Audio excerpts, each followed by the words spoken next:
Hey people, it's Larry Levine. This is video number 5. Video number 5 in my series. Today we're talking about the day I was arrested. All right, so the DEA is done interrogating me. I don't tell them shit. They take me over to MDCLA, run by our friends at the BOP. They go through the R&D admission process, look up my ass, lift my balls, bring my ears back, the normal shit, ask me questions.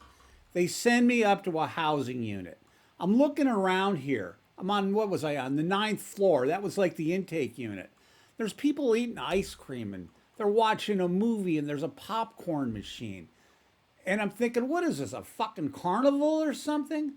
Well, they give me a bunk assignment. I go into a cell and there's no one in there with me, which was cool because I grabbed the lower bunk. Actually, later on, I ended up taking the upper bunk because it's harder to stick someone if you're on top than it is on the bottom, and nobody is going to sleep on your shit. So, over the next, I don't know, 2, 3, well, hold on. So, I go to arraignment the next morning because it wasn't a weekend. And I don't know what the situation is at this point.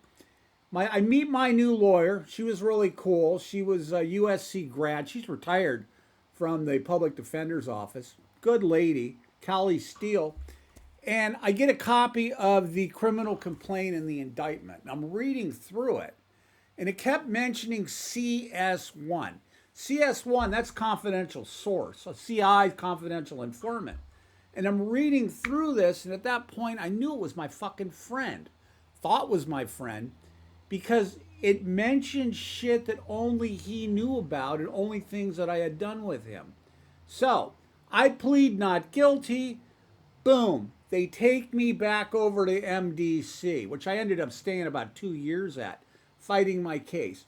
Over the next month, 6 weeks or something, I end up getting discovery. Okay. And FBI reports, Secret Service, Marshals, DEA, ATF. I had everybody after my ass.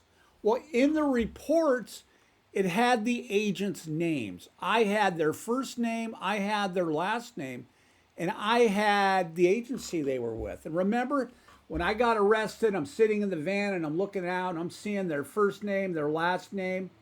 Well, I'm seeing their name and they're wearing the windbreaker, so I know what agency they're with.